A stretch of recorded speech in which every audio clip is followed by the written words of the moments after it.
All right, good evening. This is the Council of the Whole meeting of Tuesday, February 16th, 2021 at 6 p.m. Remote participation. Calling this meeting to order. Pursuant to Governor Baker's March 12, 2020 order suspending certain provisions of the Open Meeting Law, General Law, Chapter 38, Section 18, and the Governor's March 15th, 2020 order imposing strict limitations on the number of people that may gather in one place. This meeting of the Council of the Whole is being conducted via remote participation only. Every effort will be made to ensure that the public can adequately access the proceedings as provided for in the order. A reminder that persons who would like to view this meeting while in progress may do so by watching Southbridge Cable Access Channel 192 or by the remote information noted below. We will post a record of this meeting on the town's website at www.ci.southbridge.ma.us as soon as we are able to. The roll call vote will be required for any votes taken under this order. Let's call the meeting to order. Please rise. Well, let me get my screen here.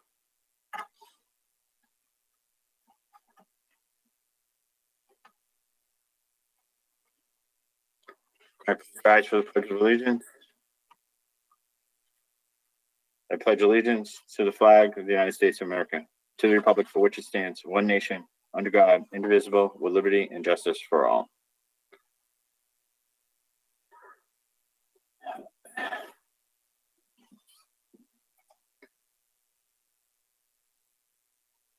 Madam Secretary, can you take a roll of people present, please? Yep. Councilor Adams. Present. Councilor Daniel. Going to be delayed. Councilor Dow. Yes, present. Councilor Catrona. Present. Councilor Jovan. Present. Councilor Lazo. Just got on. Councilor Marchetti. Present. Councilor Ryan. Excused. And Councilor Steves. Present. Okay. All right. So good evening. And so the purpose of this meeting was a roundtable type of working group discussion with the town manager. I think it's important that we take a look at his first 5 months. He's been here 5 months now. Hard to believe. It seems like a lifetime that he's been here with a lot of projects and things that he's worked on, brought to the table. We're going to take this opportunity to sit with you because we don't have an opportunity during regular council meetings because of the amount of business that we take up during those business meetings to have a discussion about basically a conversation with you about your first 5 months in office, then have a discussion with council as to what some of your thoughts were coming aboard. And I'm sure, and as you talked about in your interview, there were many things that you thought you might be able to look at and implement when you first came here.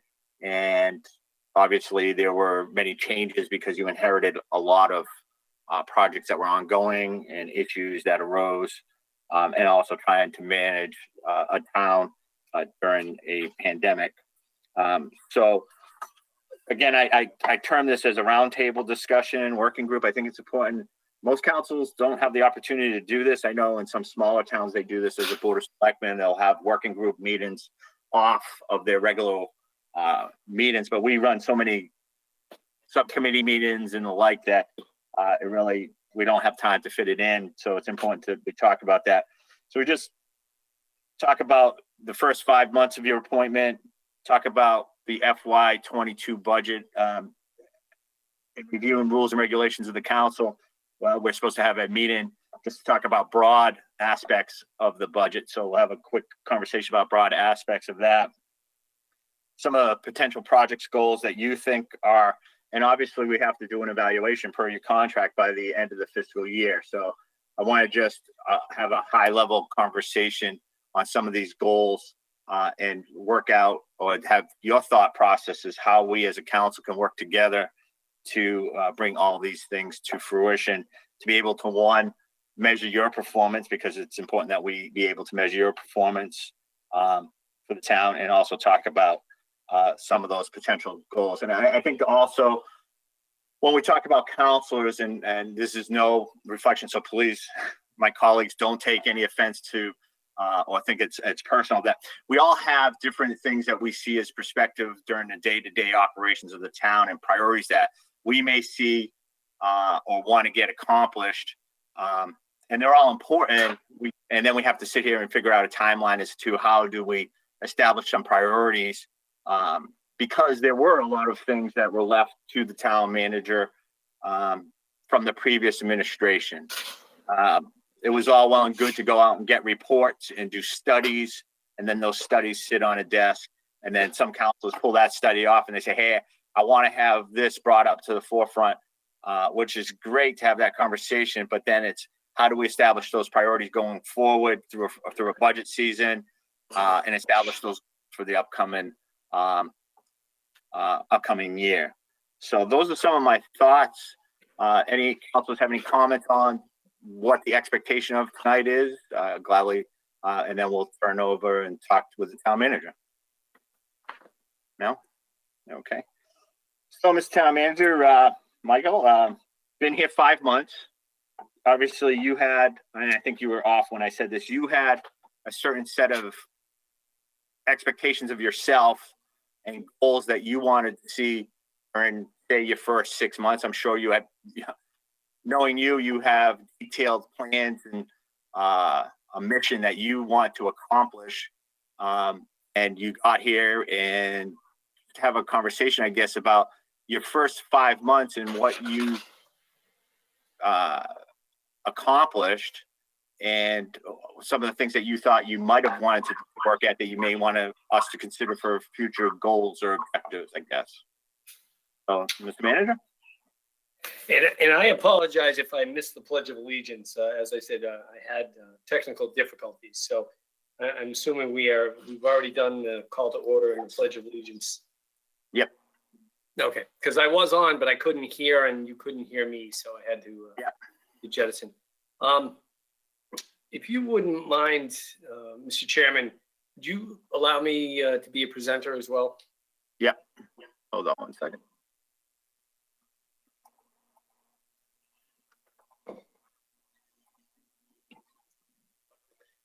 So one thing I'm sure you'll quickly find out about me is I truly enjoy using Excel, and I also enjoy using PowerPoint because I think when you give a talk or a presentation, you're always going to engage the audience and have them engaged with you if you have something to show them. So, from the pavement management to talking to the fire station building committee to some of the other groups that I've spoke to you off, more often than not, I'll come with something. We scheduled this last week. So in the last couple of days, I put together a couple of slides. And I will tell you as we go through this, the items that I put on here are in no particular order. They really came to mind. I try to group some of them. I did check some of my notes as to what I had done. Not everything in there was an individual action. A lot of times they're leveraged by a group effort, be it through planning and development, through DPW, through the financial team, or all of us working on particular initiatives. And some of those items might have been a one-day issue. Some of them might have required substantial research, talking to people internally, externally, and I can touch on those and I'll entertain questions. And when we go through some of this list that I compiled just to show you what I've been up to, it doesn't necessarily reflect the day-to-day operations that one would expect that you're dealing with as a town manager, including a lot of the signatures, authorization, approvals of requisitions, utilizing munis, staff issues, facility issues. Today, I haven't been able to circle back with Chief Normanton, but he did have water come into the building. We're going to have to look at filing an insurance claim for that. Those are the day-to-day things that I try not to touch on. And not everything that we've talked about individually in my conversations with council members, as well as things that I've done may be on the list, because not everything I think to write down. So with that, I'll just put this up here. And, if anybody has a question, you can stop me as we go along. So to Councilor Jovan's point, it feels a lot longer than 5 months. And I don't say that to be funny. I feel I've spent a fair amount of time here, and I've gotten to know staff pretty well. And it's becoming quickly my second home in my adopted town. And I've said it individually to council members that any action or any decision I make here, I consider the impact and ramifications on the taxpayers, you folks, my staff. I wouldn't do anything different if it was, than I would with my own hometown. So I put some of these things down, and you might say, well, they're not that significant, but they are. I started out with the introduction to council members. The week before I came on here, I made a point to try and reach out to each and every council member. Some people deferred to wait till I got here, but I tried to spend at least an hour, in some cases 2 or 3, and have had multiple meetings with council members since I've been here to get to know you, get to know what your concerns are, and so that we could form a better working bond. Similarly, when I first got here, I wanted to make introductions with all of the staff and the department heads. I had individual meetings with them. We went over their budget, their staffing, and their needs so that I could learn what we needed to do going forward. I also made an effort to meet with stakeholders in the community. I attended a Southbridge business partnership meeting. I've tried to meet some of the local business people when I get out from time to time. I attended a Rotary meeting where I was a guest speaker and talked about what I wanted to do with Southbridge and what the tasks and challenges were. I initially met with our state legislators to introduce myself to them and to foster that working relationship that we've benefited from, and I have. I made introductions with other key stakeholders. I've met some people. I've met Severina Rios when we were working on the census, and talked to her about getting involved with the Latinx community here in the community. I've taken time to make phone calls and talk to the area town managers and administrators to get a little bit of the lay of the land. And shortly after I got here, I helped facilitate a meeting with National Grid to help improve storm-related responses and create a working relationship and build contacts within National Grid. Not long after I was here, I helped expedite the sale of the Wells School. I realized there was a bit of a bottleneck in the communications, and I made a call to essentially peers on the other side to see what we could do to help expedite it. We were able to work with inspectional staff and get them the approvals and documents they needed to help get their financing to push that through. And as you can see when you drive down Main Street now, you can see the work that's going there, which will undoubtedly be a huge benefit to the community, not only in terms of making that 100-year-old building even more spectacular looking than it has been, but it's going to generate revenue and create potential places for people who grew up here to stay in the town, and also to attract new residents to the town. During my first couple of months here, I made a point to meet with all of the marijuana retailers. I did go out and visit a couple of them. I've also had discussions with them about their revenue projections, which came in handy when we started talking about pavement management. Early on I asked to meet with the Liquor Licensing Board to discuss licensing classifications and what my thoughts are with regard to how we should handle liquor licenses in the town and how we can leverage that for economic development. I was able to help secure donations of some office furniture and the supplies to the town. We had the incubator here in Southbridge called one day, and we quickly made arrangements to accept those donations. I worked with Heather, the DPW went over there, we found space. I spoke to Pat Haddock, recognizing that could come in handy. And I believe we may have utilized some of that for the vaccine distribution. We may not have, but nevertheless, we realized for future planning for continuity of operations, it would be value to have the cubicles and other office equipment there. And that's something that we'll continue to work on. As you well know, Ms. Scrivens left us shortly after I joined, and I worked with Eric Rumsey and Ms. Peg Dean, to look at whether or not they could jump in and take on some of those responsibilities. And so far, we've been working out a plan where they're splitting some of Rosemary's duties, and it's been working so far, and that's been successful. And it's also afforded us the ability to save some money on salaries at the same time. Some other initiatives, and I tried to group some of them. With regard to procurement, after I signed on with the town, I went and completed my municipal Massachusetts Certified Public Procurement Official Certification, which allows me to do a few different things, but I'm authorized to delegate certain things. And even as the town manager by the charter, I am the chief procurement officer.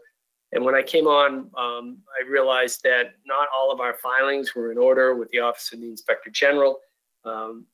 Chief procurement officer, including an MCPPO, has to make certain delegations. I found that they weren't filed. That allows our department heads to do certain procurement, allows the DPW to do things when they do a lot of the procurement of the services that we get.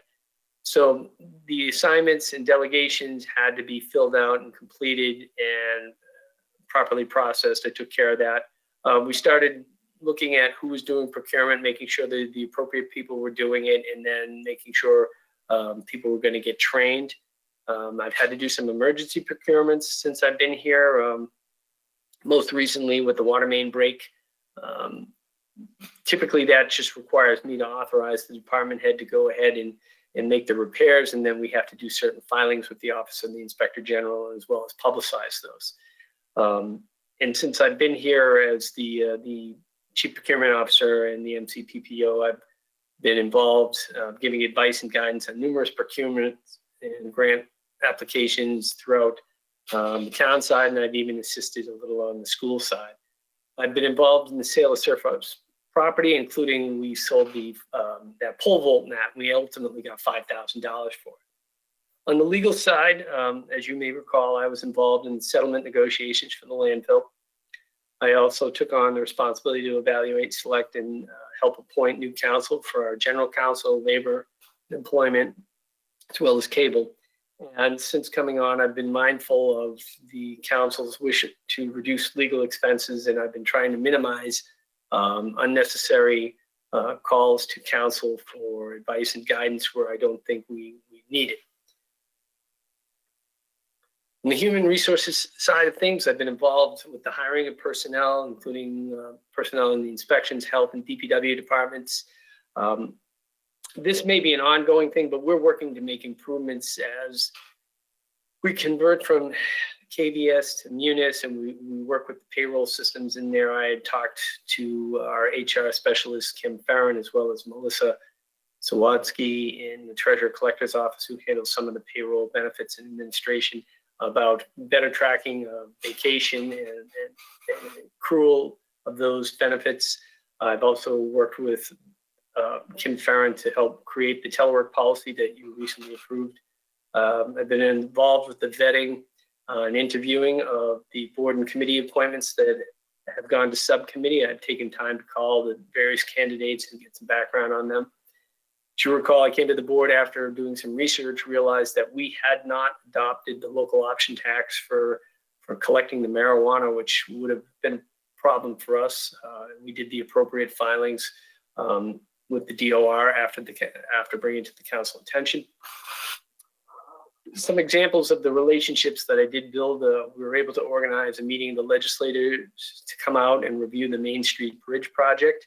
And at that time, we were also able to talk to them about trying to get additional funding and keep the dialogue open with regard to the needs of Southbridge. Similarly, there was a request to get organized town officials to go out and look at the issues on Drescher Hill with the solar runoff. And those are the types of responses that I've provided to council members as they've needed them. Most recently, I organized a meeting with the state legislators to review the preliminary cherry sheets and our fiscal 22 state aid needs. And when I say we had a meeting, we had Karen Harnois, Dr. Villar was on there, and a couple other staff members as we talked to them not only about what's just on the cherry sheet, we got to talking about FEMA reimbursements. And if you recall, at the last meeting, we had talked about making some temporary transfers for the fire department on an interim basis till we ironed out some issues with our FEMA reimbursements.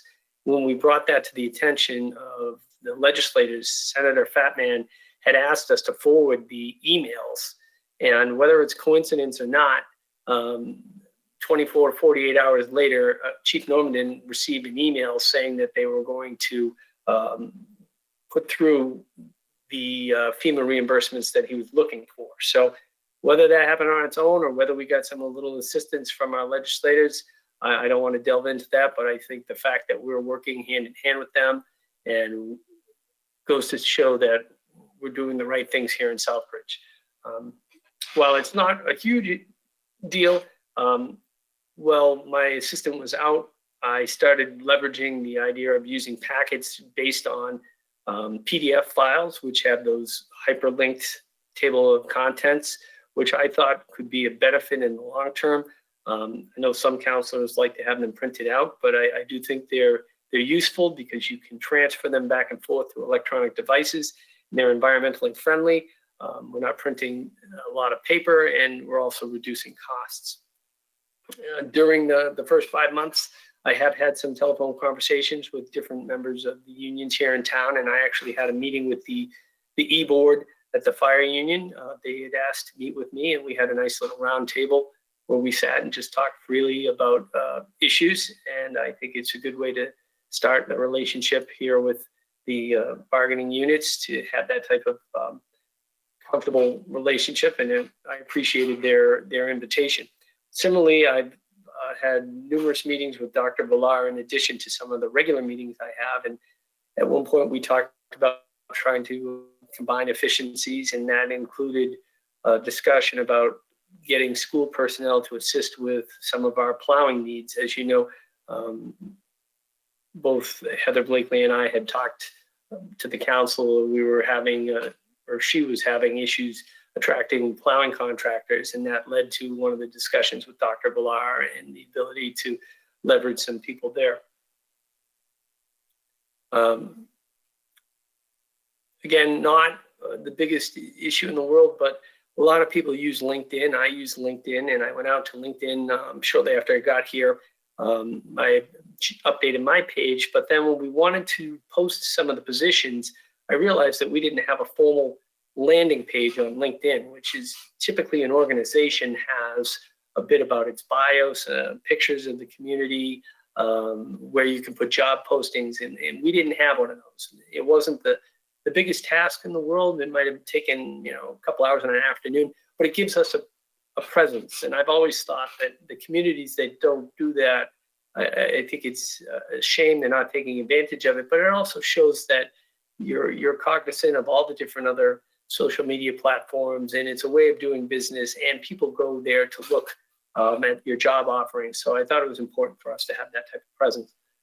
Similarly, there's been a couple of website issues. As you know, most recently, we had connectivity problems in the past weekend. And so I've worked with Will Canoyer, who handles our IT, to address some of those. And we had a conversation relative to maybe upgrading our webpage. And when I did come before the council to see if we could do that so that we could apply for FEMA reimbursement, and we did qualify for that, and we will ultimately be going forward with that. But we're also looking at changing our domain, so it will be something shortened and more simple and consistent with other governmental entities going forward. I've been working to make introductions and inroads to Congressman Neal's office. I know Chairman Jobin did meet with them and did get some names. I also wound up working recently with Chief Normandy with Congresswoman Trahan's office, and I had a good relationship with them, and they put me in contact with some congressional staffers in Congressman Neal's from his district office. So I reached out to them, and I look forward to build a good relationship with them. I've been attending the fire station building committee meetings, and I did put together a presentation for them on timeline and budgeting and costs. Similarly, as you know, I did a pavement management presentation for the council, looking at the pavement management study and coming up with a plan that, along with Heather Blakely and her staff, that I think is doable, and I know that the council endorsed it, and that's be something that we're working on going forward. But most importantly, I think one of the highlights, I think, for me is the improved, what I would call staff and council communications. I like to think that I keep you informed of everything that's happening, and I have a good relationship with the staff. We call and text all hours of the evening, and I pass on that relevant information to you folks, both inside and outside of business hours, because I don't think there's anything that I would want you to know of importance without it coming from me first. And I think so far it's been working well.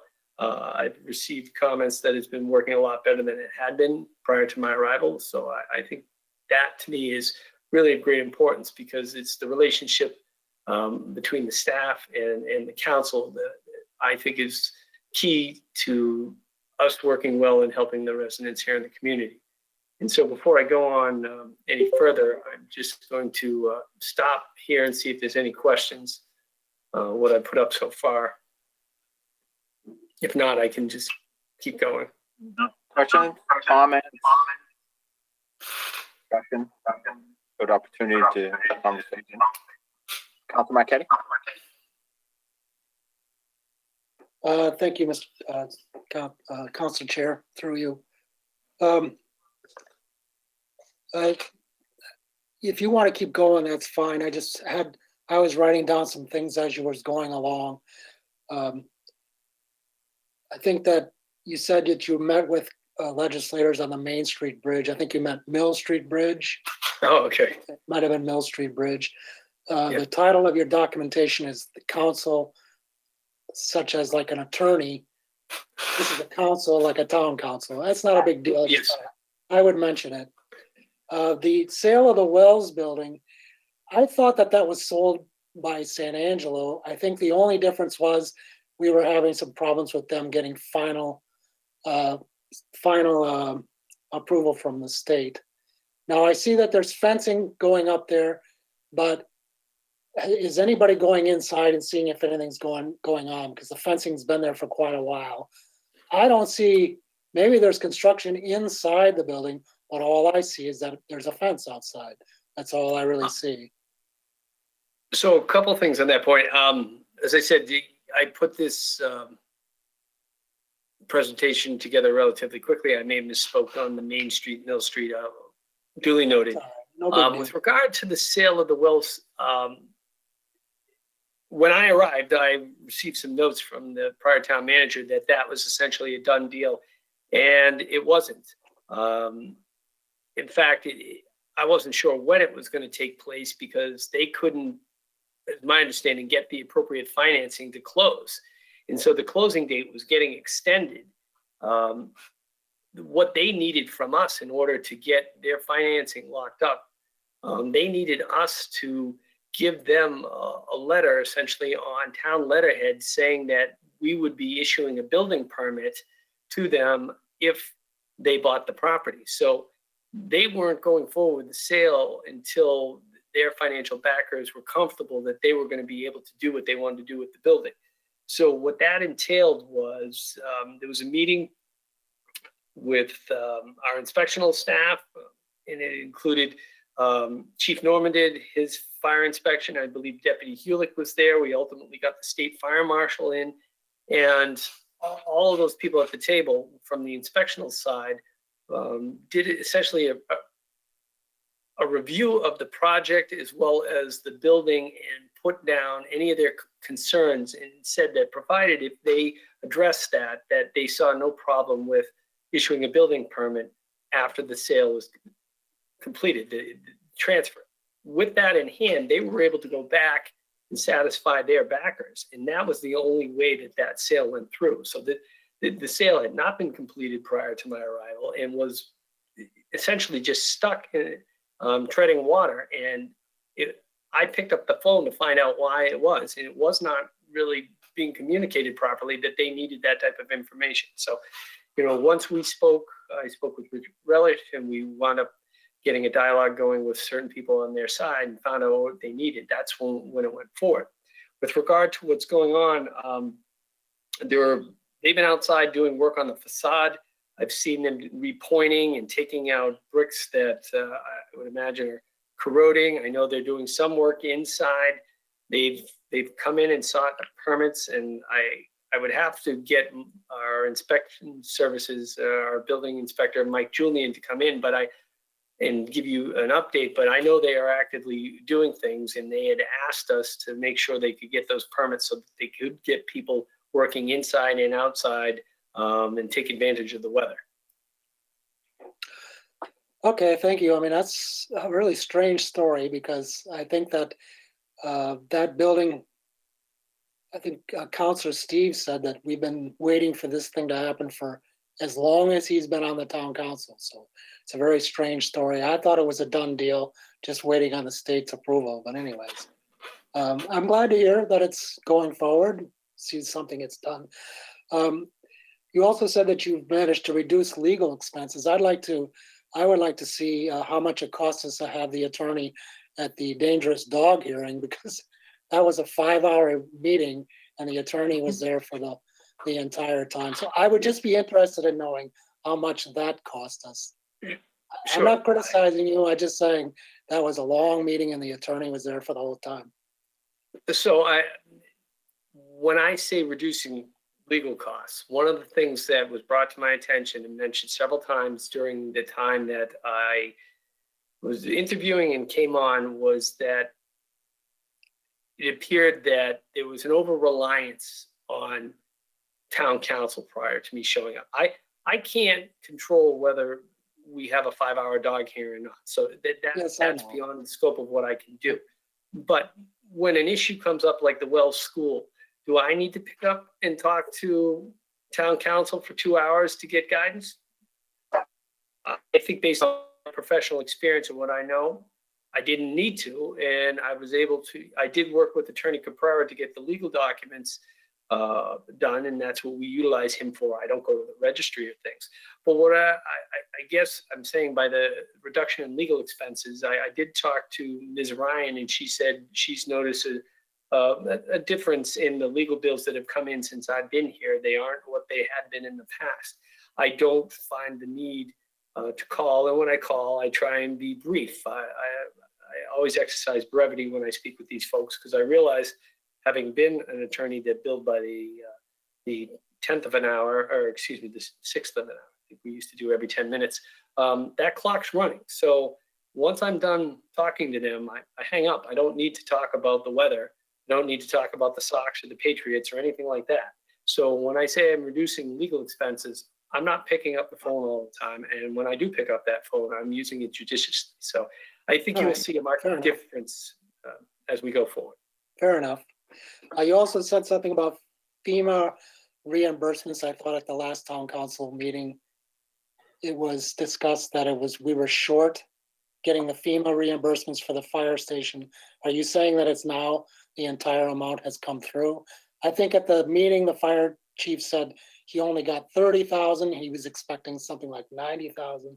Are you saying now that we've got the entire amount, 90,000? We got it. Chief Norman had forwarded an email, as I said, after meeting, whether it was coincidence, I don't know. We met with the state legislatures, and Senator Fatman took a keen interest in the fact that we didn't get all of our FEMA monies that we thought we were entitled to. And I think his concern was we were not the only town that he had ever heard that from. So he wanted a copy of our email. And then the next day or the day after, I can't recall, I would have to pull it up. Chief Norman sent us an email saying that they were now going to give him the monies. Now, whether we've received it or not, I don't know if we have it yet. I would have to check with Ms. Harnois. But I like to think that our legislators may have played a role in that, and that's because we've had a good relationship and we were able to call them up and get the two of them on the phone simultaneously and talk about how we think we're not being dealt with properly here in Southbridge. I didn't say in any way, shape, or form that I want to take credit for that. I said it could be a coincidence, but the mere fact that they are willing to take that time to, listen to us. I wrote them the day we got the preliminary cherry sheets to say, I don't think, that we're getting what we're entitled to. They were very responsive and set that meeting up shortly thereafter. So it's more about the relationship, and I can get you the details of what Chief Norman did got in terms of an email on the FEMA reimbursement, but it was more to show the relationship and the fact that I think it's working to our benefit, that they will get right back to us, and they promised to work on the issues at the Ways and Means Committee hearings as well to advocate on our behalf. All right, thank you. The only really quickly, as far as the PDF files go for town council meetings, I'm kind of old school. I like to have a packet in my hand. I have no problem printing those, but that costs me a lot of money for printing supplies, but it's not a bad way to do it. I mean, you just click on the agenda item, it takes you right to it. So school plow sharing, I think that's a great idea. And as far as Congressman Neal's office, keep at it, because I've met with them too, and it's very difficult to get back for them to get back to you once you make initial contact. But so you just have to really keep on his office, because I really think, especially with this coming year now, I think that there's going to be a lot of infrastructure improvements going on across the country, and we want to be in on that. So I don't want to tie you up any other counselors up. So I'll stop right here. Thank you. But Councilor Marquetti, to your point, if you want your packet printed and you prefer that, just contact Yvonne's office and they will print it for you and have it available for you. I know other councilors do that, so you shouldn't have to print it yourself. It's just an option for those that like it, but the expectation is not for you to have to print 100 pages or whatever. You can simply call the office. That has been communicated before, so please take advantage of that. All right, thank you. Councilor Lazo, you had your hand up. Can unmute yourself there.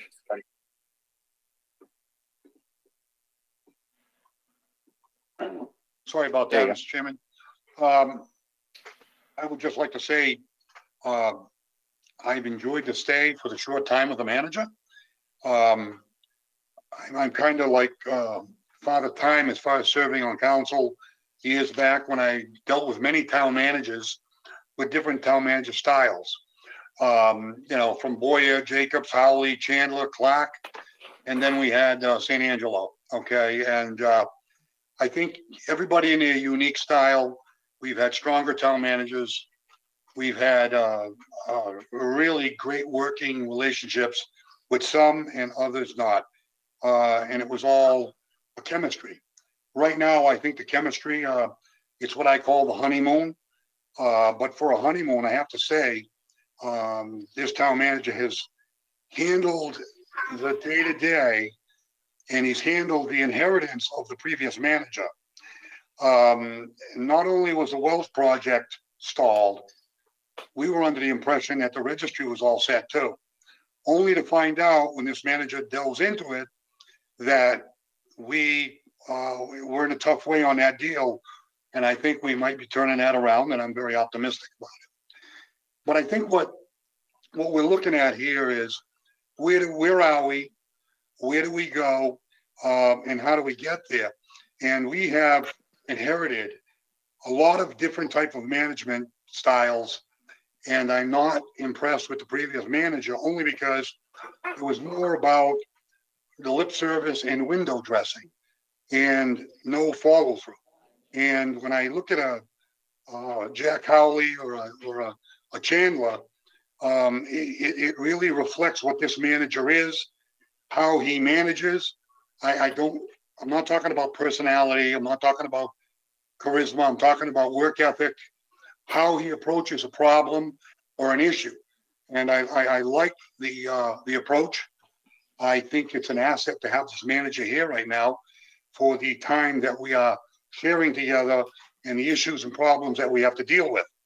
Now, we all know that we've had many road studies. We've had different kind of studies throughout the town. There were a lot of them sitting on the shelf. I think the approach, along with his legal background, has helped us. And I do agree with councilors. We need to have proof, final reports on things that say, how did this work? Where were we, and how did we get where we are? and how did we make out on it? Legal fees are always a discussion where this town has had managers with lawyers sitting on the side of them, which costs the town a lot of money. And then there are managers that didn't utilize a lawyer sitting on the side of them, which saved us money. Today, I am impressed with the relationship that he's built in town with some of the civic organizations, people, town council, department heads, line of communication, when there is an issue, how he approaches it. So far, so good. I'm happy with him ironing out a lot of issues that he inherited. And the upcoming year, we set the goals and objectives. I think that's where we get into, we already mopped up the problems from the previous. Now we have to move on, and we're building his own doctrine, so to speak, with this council and Council of the Future. As far as the construction project on Main Street, as a contractor to the previous speaker and fellow councilor, that project is going full steam ahead. And I have not been in the building, but the sheetrock is being delivered. I can see it going through the windows, insulating trucks with hoses going into the building.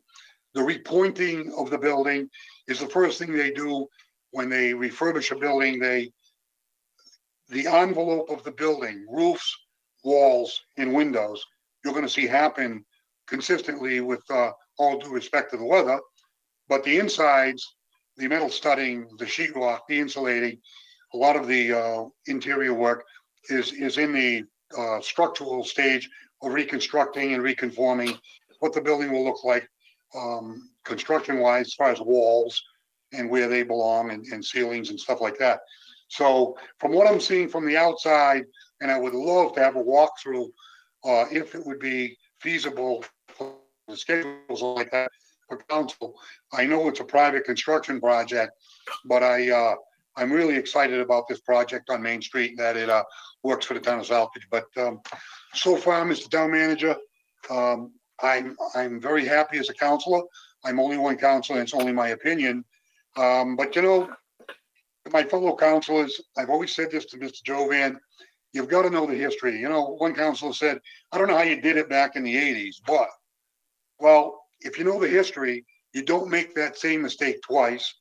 And it's an education about things we've tried that didn't work, and moving forward, maybe we won't stick our finger in a light socket again. So, I mean, I think we have a good council. I think we have a manager in progress. I'm impressed so far. And I think there's a lot of work ahead, and I'm looking forward to working with them. Thank you, Mr. Jovan. Thank you, Councilor Lazo. Councilor Steves, did you have any? I did. Thank you, Mr. Chairman. I just had one quick question, follow up on the fact that, Michael, you mentioned working with the school department to save some money and consolidate resources. Where are you getting with the long-running concern about school town maintenance and DPW unification? We had that issue several years ago, and we threw that's another one of those reports that Councilor Lazo referred to that has been sitting on a shelf for a while. Have you had any progress with that? Any chance of? So I've had some just high-level discussions with Dr. Villar. Just so you know, our agenda was broken down into, at least for me, 4 parts. So I'm only on part A. I still have B, C, and D to go. So I may touch on some of those as we get there. But I haven't done anything formally. You know, we took the pavement management study and we did a formal analysis, and I gave you a presentation. I have had a couple of councilors ask about the facilities, the maintenance, whether we could combine those or not. And I anticipate at some point we'll do a similar review and analysis and a presentation to discuss the pros and cons. We have quite a few things going on at the moment. I'm trying to shepherd a few of them through, and I know we have DPW. I didn't put it into a slide. I know Heather's on the call, but I did ask her for a status the other day, and I would say close to 24 projects she has between the water, sewer, and DPW, and a lot of those are infrastructure related that are ongoing, and we're doing procurement. And I say we, it's primarily her staff. I do review the documents from time to time, but we do have discussions about it. It's primarily DPW driven, but they're responsible for the oversight and maintenance of a lot of those projects as well. So we just have to be mindful that as, you know, we put things on, we don't put too many on, and then we're going to make sure that things are coming off to create capacity for them to go forward with other projects. So is that Councilor Steve? Yeah, for now. Councilor Catrona, you had something? Thank you, Mr. Chairman. Through you as a town manager. Thank you. That was a very good beginning of the report, Mr. Town Manager. Thank you for your conversation today. I enjoyed meeting with you. I know we touched on many different subjects, from the pavement management study to the Wells building. Job well done. I think other councilors, Councilor Lazo said it best. Very happy with what I see to date so far, and I see good things going forward. A quick question for you that I have in reference to the Wells building. Would you know if the planning board reviewed the Wells project, and did they give the go-ahead?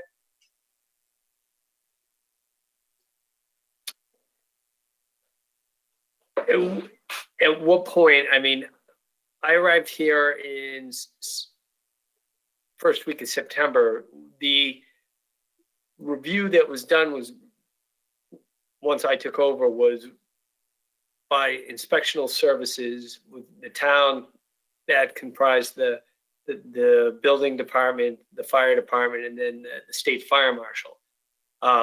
Typically, the planning department wouldn't be involved at that stage that I'm aware of when you're doing the issuance of permits. They would have come early on in the scope of the project, usually up front, to when they have their plan to go through any type of special permit or any other process. So since I've been here, they haven't been involved. I can't speak to what happened prior to me arriving.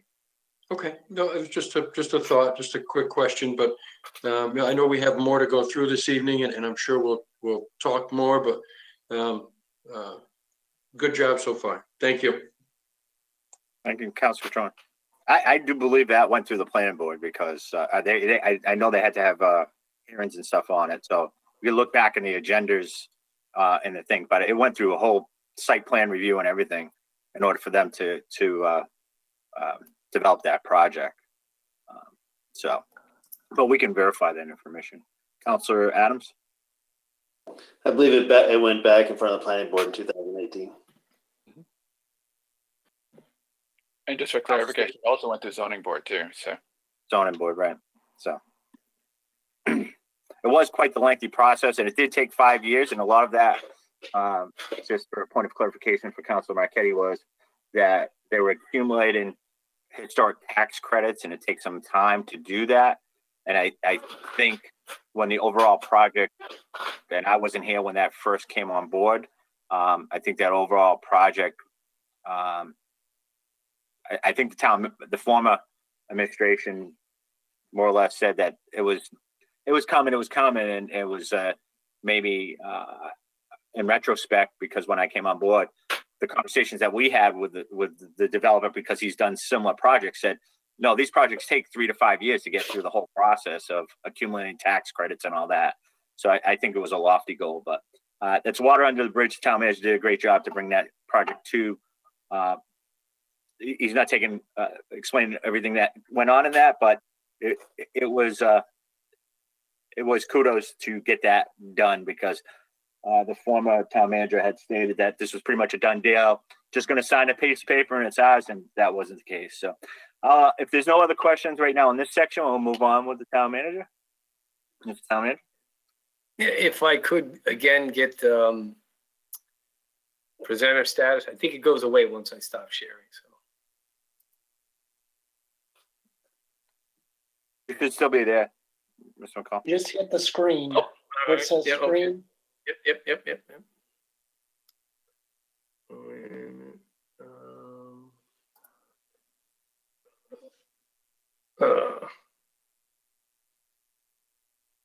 I just, for the record, you can see the town manager already updated his PowerPoint presentation to reflect. Councilor Hall, I did right away. Councilor Marquetti, I fixed that. I didn't mean to be too critical there. It was just a slight thing. Oh, it's okay. It's okay. So this is kind of things that are still ongoing. And, again, these may seem, like they're somewhat day to day. They are and they aren't. Some of these are because of COVID. And, I often take the time to remind people we are in the midst of a pandemic, and it's thrown a curveball to a lot of municipalities that we'll probably never see again in our lifetime, nor do we ever want to see again. It's challenged us in ways most people couldn't think of, financially, emotionally. It's just been difficult. I've seen it in 2 towns because I swapped in the midst of it. But I do spend a fair amount of time since I've got here attending certain meetings, and we have our EDS and EOC meetings that we've been having during COVID, and I've been taking part in those and contributing as I can. As a result of COVID, the next 2, you always, as a manager, want to participate in the MMA, the Massachusetts Municipal Association, as well as the Massachusetts Municipal Managers Association, and the state's COVID-19 meetings, briefings, and webinars. So some of those happen on almost a weekly basis. Similarly, on a weekly basis, the governor may have a press conference. There have been various meetings given by municipal entities, including the Central Massachusetts Regional Planning Commission. Things that come out from the state. I participated in some DPH, Department of Public Health, as well as agency briefings. You'll get things occasionally from the state ethics. So I participated in those. They've just revived the regional town manager administrator meetings. We had one last month where we do a Zoom call with a lot of the area managers just to get to know each other and share ideas about how we're dealing with things. To foster better communications and working relationship, Dr. Villar and I have been meeting bi-weekly since I got here. We started talking before I got on board. And I attend the bi-weekly meetings of the Joint Labor Management Committee.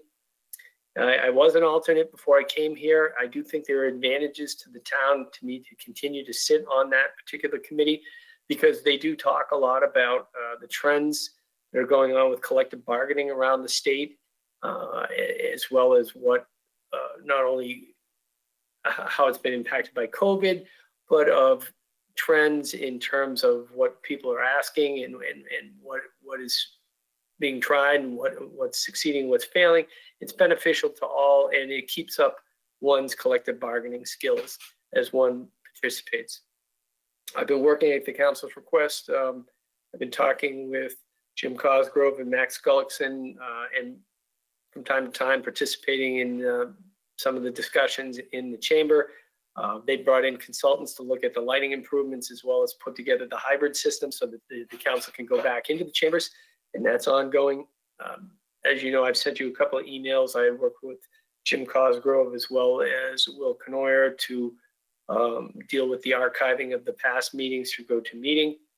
I started working with Firefighter Edwards to try and revive the continuity of operations planning. I have sent out a bunch of those, and I've got some responses. I'm actually behind on my town manager's office plan. I've got it mostly complete. Firefighter Edwards reminded me the other day that there are a couple of holdouts, so we'll get that taken care of. But at the end of that, it would be important that we'll have a plan for each office where we could go in the event of catastrophe or disaster, alternative site locations, as well as what we can do with files, and that we may have some certain level of training that goes on with the various department heads and employees, how to deal with situational awareness and situation management. I have been working with the staff over at Harrington Memorial Hospital. I've had several calls with Ed Moore and Harry Lemieux talking about a variety of issues related to the vaccine distribution, the logistics, using community center, allowing them to make improvements over there temporarily. And then as part of their merger with UMass system, They want to look to us to be working on what they call anchor community. It's a project that they have where they make investments in the community. So I've had an initial meeting with them on that, and hopefully that will be a beneficial relationship that we have going forward. I know, again, Heather was on the line. I did review some of the procurement documents for the R&B repairs. That's something that's ongoing so that we can finish our contract negotiations. Speaking of contracts, I did initiate the R&B negotiations. I spoke to the contact at the DOT, and one of the hurdles, as you well know, is they want to see the HVAC system upgraded, and that's ongoing. And I know Heather has updated me that the bid documents, I want to say, have gone out, and then once they come back in, somebody's selected. I want to say, I'm going off the top of my head, but once the documents are signed, I think there's about 90 days for the construction to be complete. I can check in a minute. I have some notes. We've initiated with our new council the charter negotiations. He's going to be reaching out. We've had a couple of planning meetings with the Southbridge cable TV to do our internal budgets and assessment of needs and come up with some strategies. The water treatment plant operations, Heather is working on that with regard to the renewal of that contract. We've had some meetings with the town of Sturbridge and Charlton, respectively, with regard to intermunicipal agreements. The sewer agreement with Sturbridge will be up in, I think, another 2.5 years, and Charlton came to talk to us about some modifications with regard to their water. So those are ongoing conversations. The DPW contract will be up this year. We've just had a very informal exchange of emails with the union representation, or representatives over there, I should say, so that we can start picking some dates. This next one really deals with the IOD process, the elimination of the inefficiencies and costs associated with the indemnification review. So I sent an email this afternoon.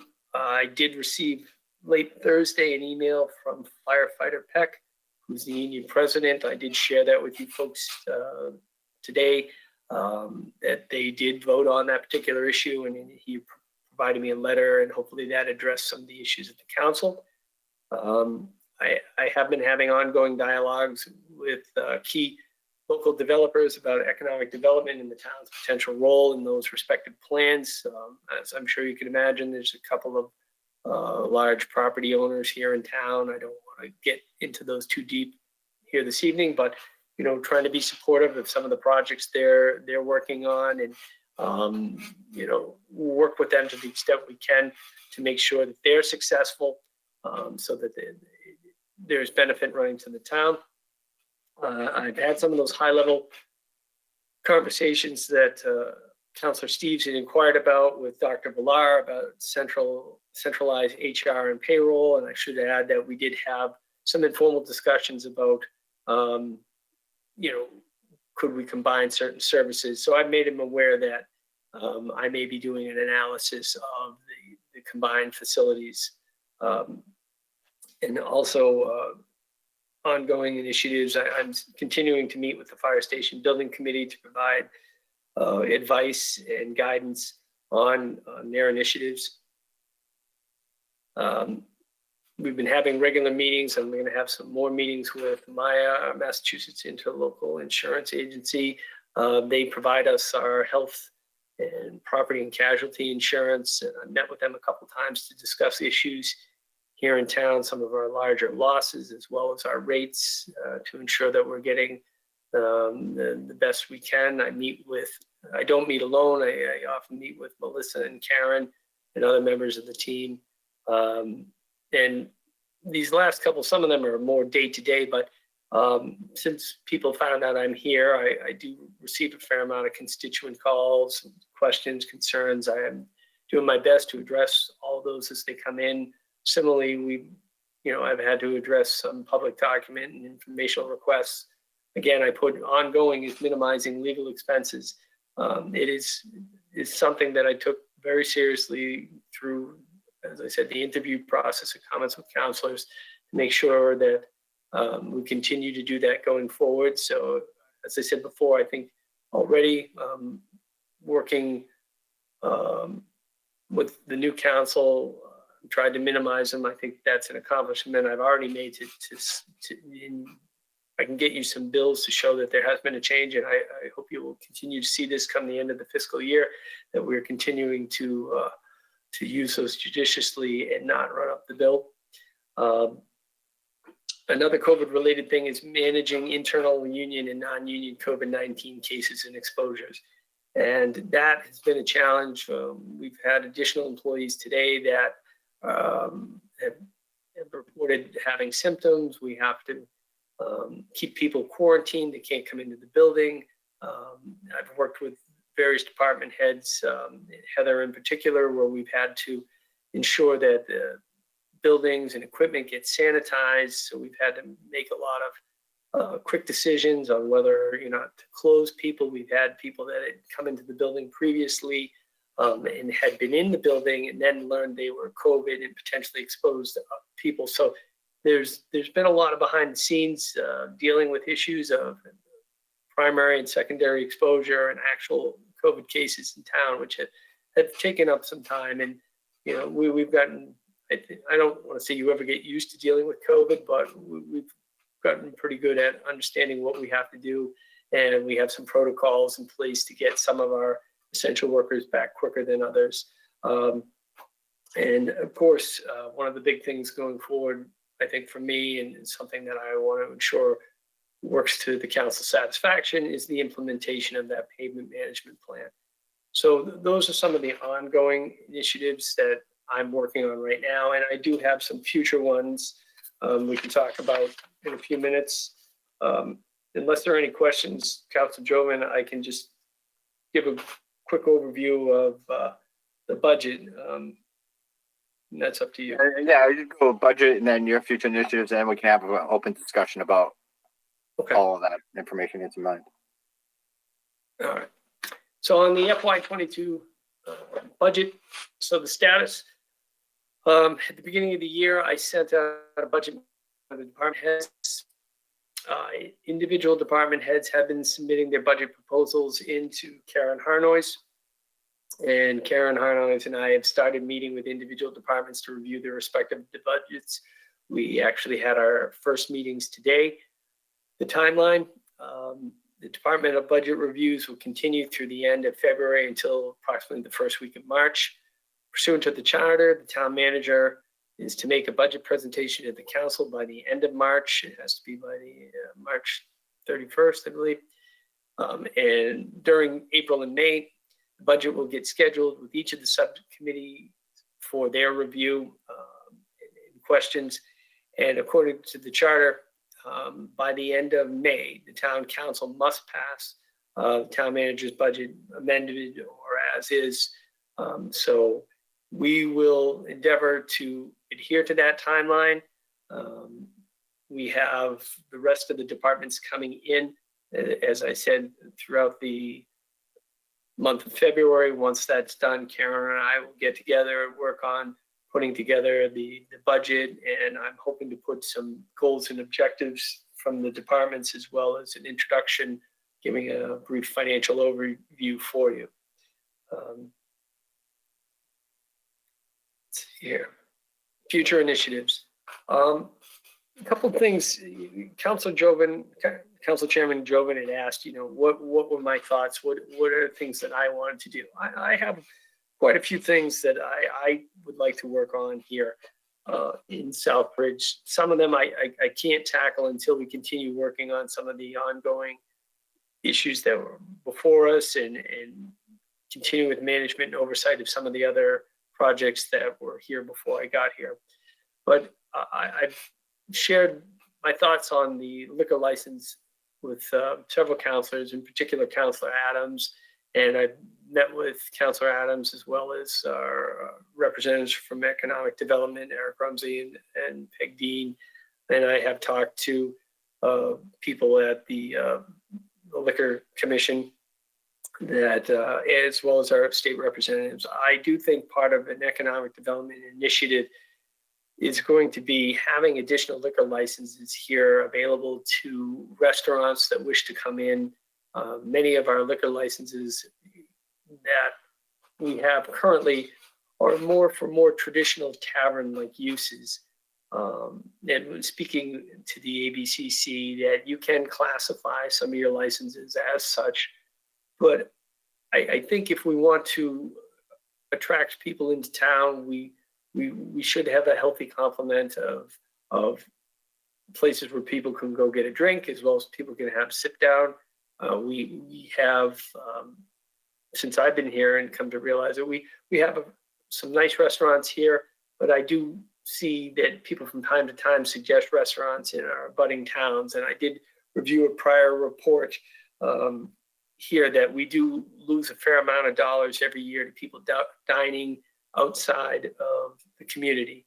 And I think one of the ways that we can help attract additional restaurants and help our overall economic development is to create some additional licenses through the home rule petition through the state legislature. So that's something that I want to see driven forward. I mentioned earlier, I talked about a website upgrade. We do have the ability to get 100% reimbursement. So that's something that I talked to Will Knoyer, and the council did endorse that, and I'm working on signing the paperwork with Civic Plus to do that. As many of you know, it will be on the agenda next week. The airport runway project, the airport commission is coming forward. They're going to be talking to you about the runway 220 project. The FAA is looking for them to make some improvements to the runway, and it will be a situation where there's going to be money provided to the town for that, and 95% of it will be funded through grants. The town will be responsible for 5% of that. That 5% will be approximately $385,000, and that's something that the council will have to look at, and something that we'll need to discuss and how we're going to do that going forward. And hopefully we'll have all those answers for you when the airport commission comes in next week. As you know, because we've seen the presentation from Councillor Adams and the committee to deal with the curbside trash collection, we're going to have a solution probably within the next 2 years. And similarly, the fire station building committee has tackled the issue of whether or not to build the new fire station. So that's a future initiative that we all have to be mindful of. As a result of COVID-19, you will see that we have to change the location of the annual town election. That should be temporary. We're looking at moving it to the high school for the short term, but it's something that you will have to address. And I have taken the time to talk to Dr. Villar and the clerk about that. In terms of human resources, these are some of the behind the scenes issues that I would really like to work on. And I think it will help us. And I don't want to alarm any employees that would be watching. It's not anything that would affect anybody's compensation or anything, but it would really streamline the process, in my mind, of how to ensure we're doing the right things here at Town Hall and how to make things more efficient.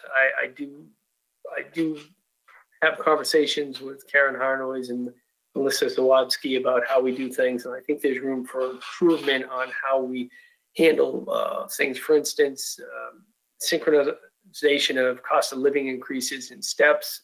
A lot of things are done on anniversary dates. When you're hired is when certain things kick in. I've worked in other communities where it either happens at the first of the year or at the beginning of the fiscal year. Accrual of vacation. Some people accrue by pay period. They get a small portion of it. Right here in town, my understanding is that people get their vacation in a lump sum on their anniversary date, where other towns you would get so many days per pay period and accumulated throughout the course of the year. I was surprised to find out that we don't do performance reviews. that I don't think that performance reviews of employees have been done since Chris Clark was here, the manager prior to my predecessor. When I came here, there was a memorandum left for me from my predecessor who indicated that he had sent a memo to the town council whether or not they should consider a 4-day work week. I haven't come to a decision on that, but it's something that is out there, and employees have asked me about it. I also put down centralized human resources / director.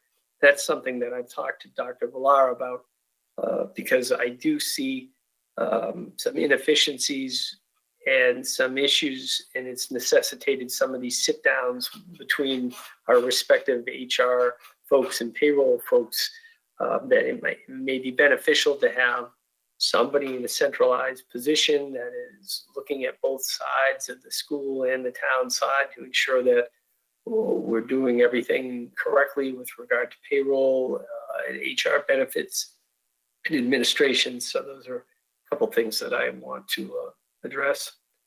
At some point in time, I may look at upgrading the telephone system here. We have an older system similar to a private branch exchange, but we may be able to realize some cost savings if we were to upgrade to something that was even cloud-based, where you can eliminate the number of telephone lines that you use, and you could have the ability for some people that are working remotely for teleworking, that phone could ring on their computer or through their cell phone just as if they were sitting at the desk.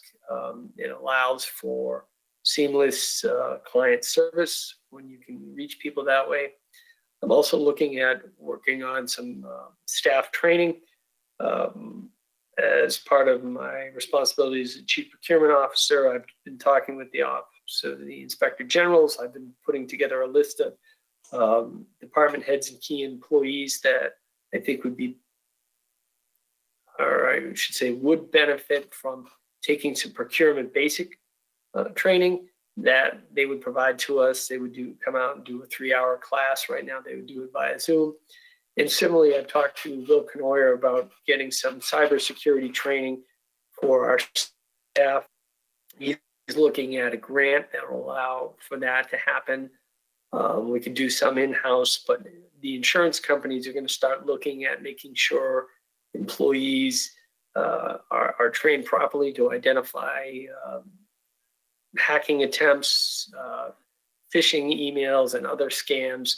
And it's a move that I anticipate will happen that ultimately will be a requirement by the insurance companies that your employees get trained. We would want to do it just as a good business practice to make sure that people aren't clicking on anything that's going to expose our computer networks to any type of hacking or a virus. So something that we're working on.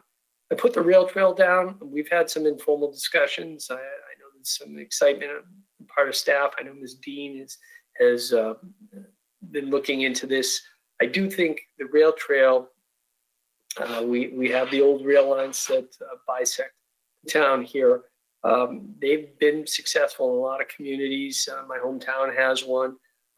They draw a lot of visitors, combined with bringing additional restaurants and some of the overlays that we've talked about here, I think would help entice a lot of people to come either visit for a day or stay for a lifetime in Southbridge, because I think COVID has shown us a lot of people want the ability to get away from urban areas and come to a community that offers the best of both worlds. And I think Southbridge really does offer that. You have a traditional downtown, a walkable downtown, like many small cities, but you also have bucolic rolling fields when you drive up some of the hills outside of town.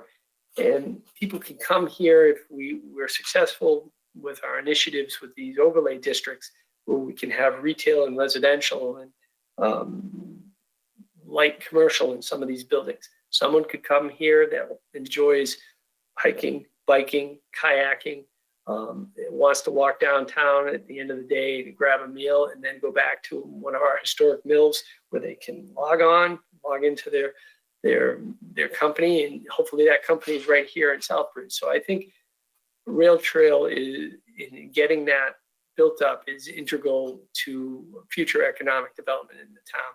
And one of the other future initiatives, and I know it's underway at the moment. Heather, Eric, and Matt are going to have a meeting next week about it. Is we need to implement our stormwater here in town. So, Mr. Chairman, those are some of the initiatives I've worked on, still working on, future initiatives, and just a quick overview of the budget for FY22. Okay, thank you. Questions, comments, discussion? Councilor Adams? Thank you, Mr. Chair. Just to the town manager, I appreciate the good brief to us. I do enjoy seeing that you actually put down here the performance evaluation of employees within our workforce. But on that note, there's been a lot of committees, boards, commissions, stuff like that, who've been working on a lot of these initiatives that you have discussed, and that way you don't have to reinvent the wheel. But I just don't think they had the support from the town manager prior, because a lot of these things, from rail trails to curbside to a few other things that you had noted, had not really gone too far because of lack of support. I will say, when you talk about the rail trail and bringing economic maybe prosperity to the downtown area because of that rail trail, this is something that we've been talking about for quite some time. And I know that board, the Rail Trail Commission or Committee, has been working on it as well, and just has never gone too far. And that had a lot to do with your predecessor. Not to talk ill will, but that had a lot to do with your predecessor and the individual that was down in the economic office as well. That there was a lot of things halted, and so maybe due to other more important and pressing matters. Who knows? But I'm glad to see that there's your mindset is kind of in the same ballpark as quite a few of us here to help the town economically prosper in the near future. So that's all I have, Mr. Chair. Thank you. Thank you. Councilor Steve? You're all set. Councilor Marchetti, did you have something? Thank you, Mr. Chairman, through you. Again, as the town manager was going along, I was taking notes. So I just wanted to touch on a few things that you mentioned.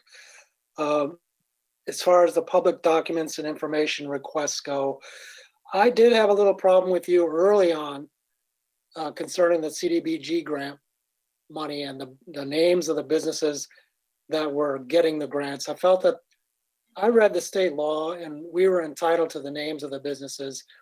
And I think you were going by a memo written by the Economic Development Department, which I felt was inaccurate. So, but I do appreciate, I don't want to be too critical. I do appreciate it that you did come around on that and you are providing me with the names of those businesses. Some counselors might want to know, why would I want to know the names of these businesses? I think it's important to know that businesses are actually getting these grants. So I'm glad that we straightened that out. As far as when the police officers resigned, and I wanted to know more about that, I didn't see anything wrong with that. I did agree with you that there were some issues there with personnel records that I had no business knowing about. So I did agree with you on that.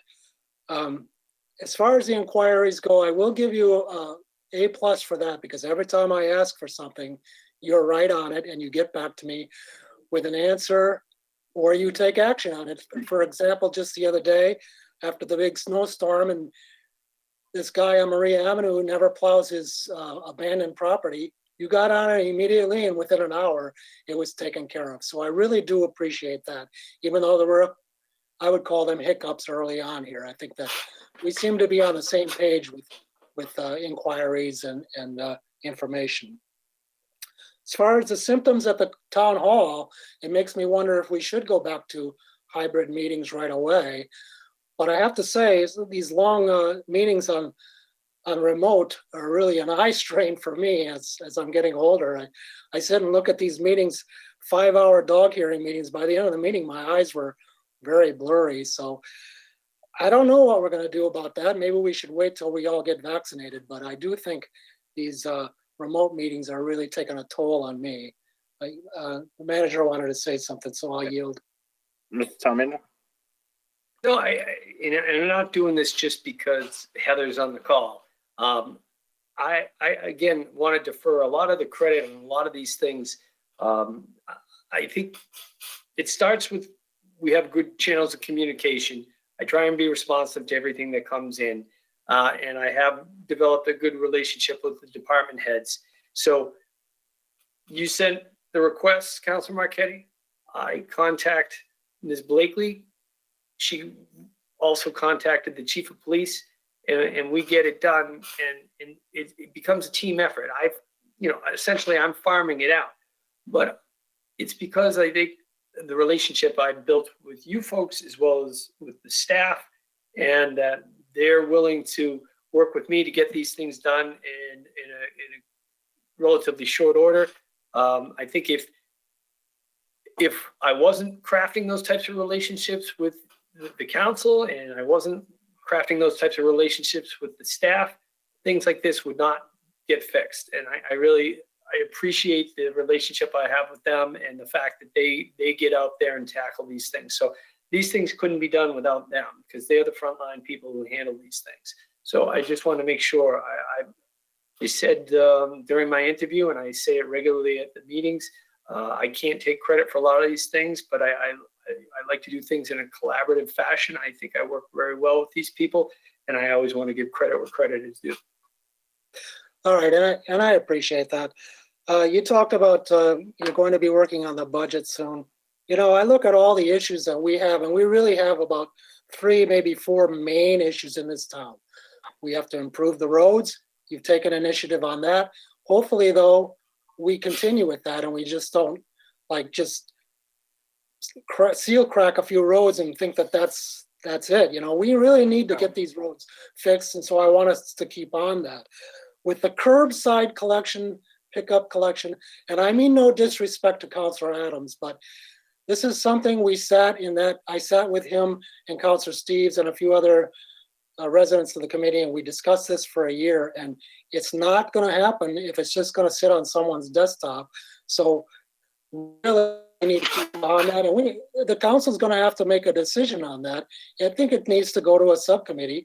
We need to vet it and decide what we're going to do and how we're going to pay for that. It's just not going to get done unless we take it up. A fire station, that's going to be a very thorny issue. That's a lot of money. I don't know what's going to happen with that, but we're going to discuss that later tonight.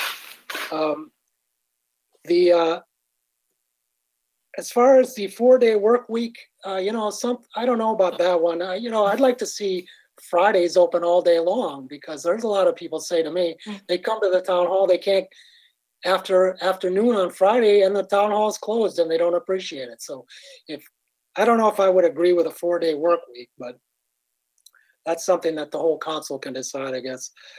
The rail trail, I thought there was a problem with the insurance on that one. So I'm not sure what's going on with that. I do know a lot of people in town that want to see that rail trail, but if there's a problem with the insurance, I don't know how we can continue with that. And the stormwater implementation, I said this to the previous town manager, and I'll say it again, that is an unfunded program.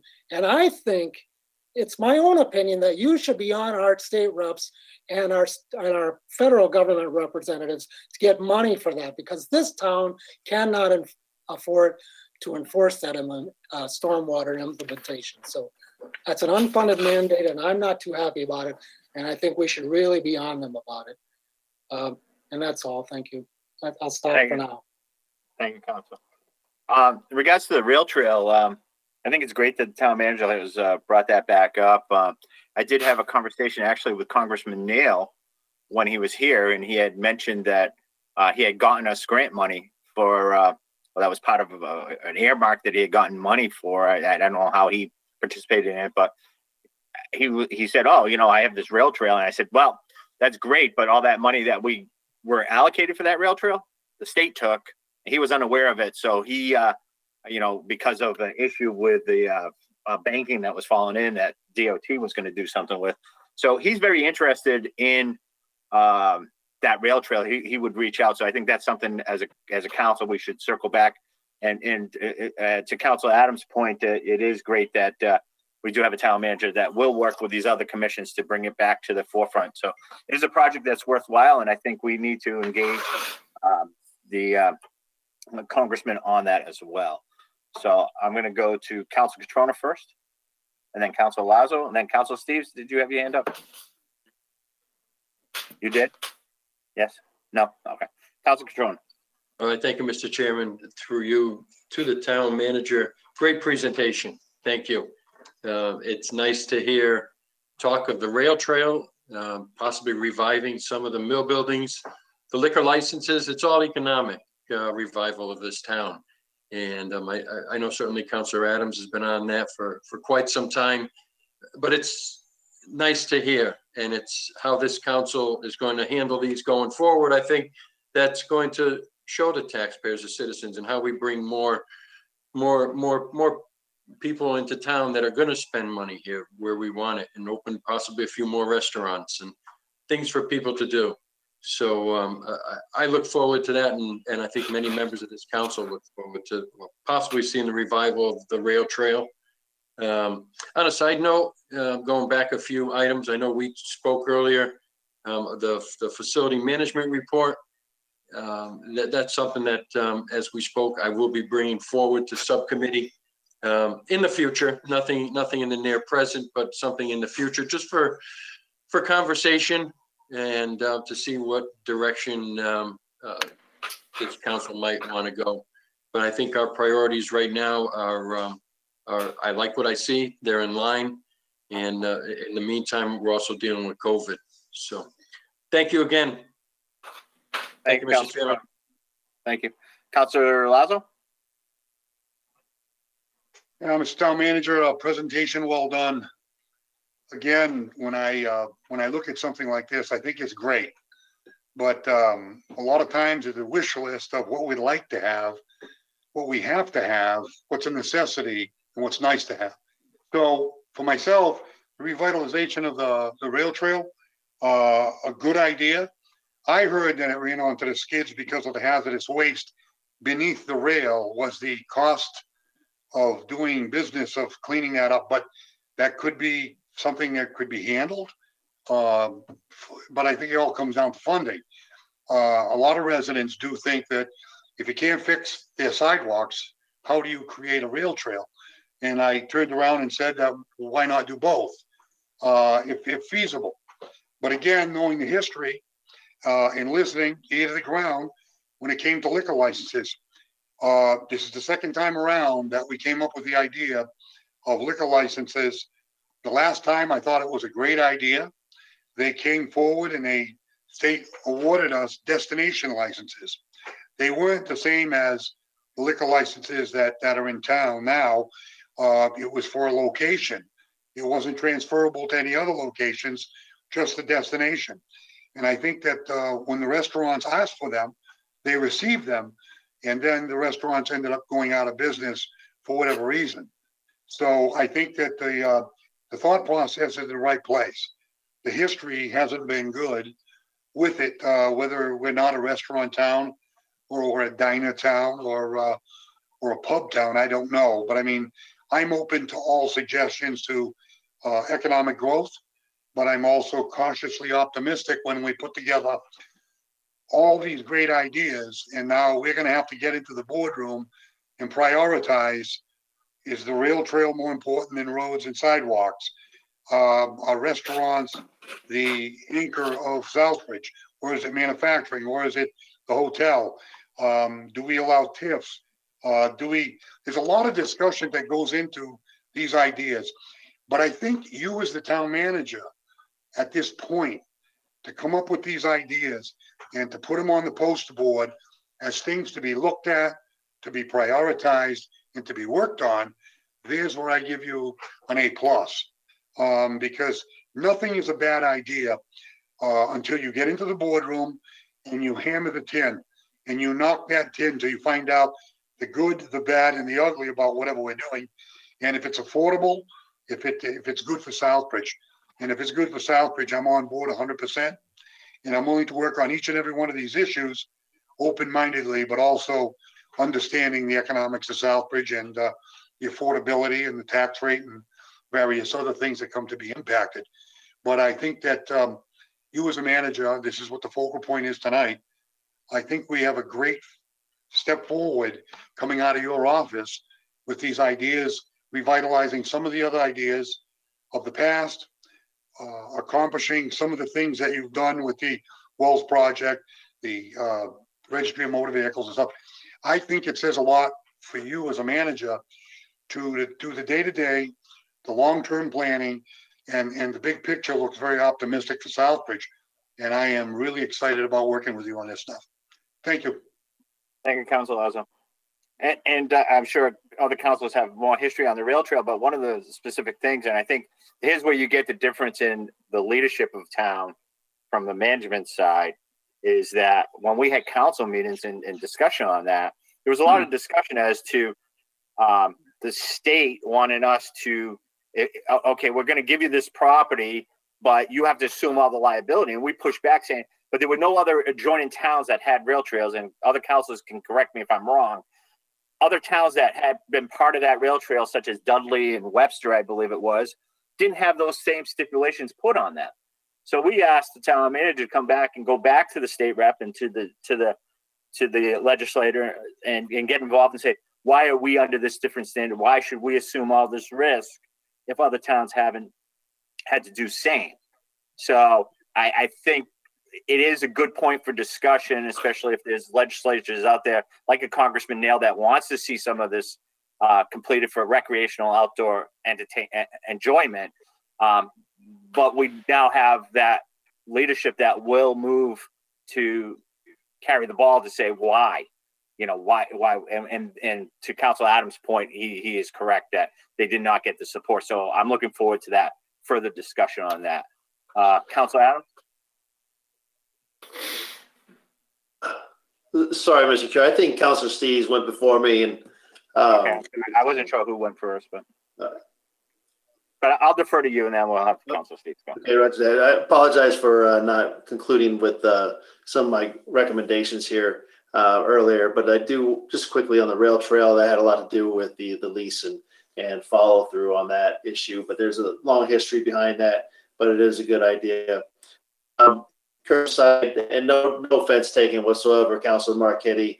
The town manager and I have discussed this a couple of times as far as the curbside is concerned. One thing that we did do as a committee, though, was to hand it back over to the town manager's side so they can work with the treasurer, assessor, and all that kind of stuff to make sure before we get a really good detailed analysis from that side of the house before it went to the town. We needed to send it back to him and his staff, but none taken whatsoever. And we've discussed long and hard on some of these items already.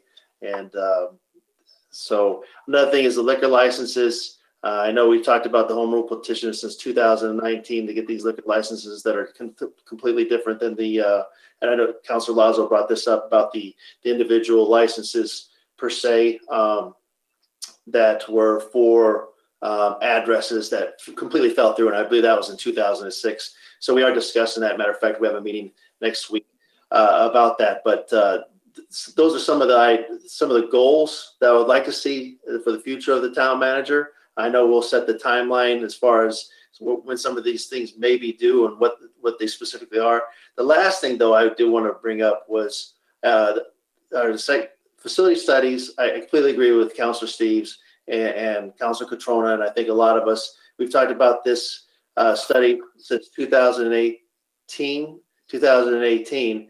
And like Councilor Lazo brings up all the time, we do all these studies, but it just sits there and collects a bunch of dust and is a door stopper. So I'd love to be able to take a look at that. And like I told the town manager a few weeks ago, not looking at something that takes 30 days or 60 days to decide. This is a long process that needs to take place, but it needs to take place Even if we don't do anything, or if we do the whole thing that's recommended, I would like to see a recommendation. And I have spoken with the previous town manager on this multiple times. The only other thing, and it may not be part of this process, is something that maybe can be discussed on the side, is Hunter's Ridge. I've had quite a few residents come up to me, and this has to do with DPW and the town in general. The Hunter's Ridge and a lot of those people that bought up there don't have really a road to be driving on right now, and it's only going to get worse with time. And it's just one of those possible near future goals that the town can address and fix down the road. So since we've accepted it as a plowing road, I'd like to see maybe a nice road put up there if we possibly can. But we have not heard anything for years on that. So that's all I have. Thank you, Mr. Chair. Thank you.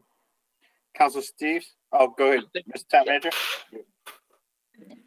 Just so you know, through you to Councilor Adams, and again, I know Heather's on the call. When I asked for status the other day of various things, Heather did, or Ms. Blakely did note Hunter Ridge pavement improvement street exception.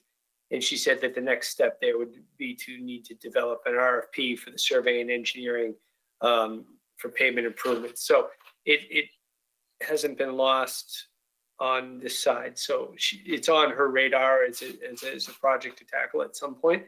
And where it fits in, I think that's the question that we have to work through.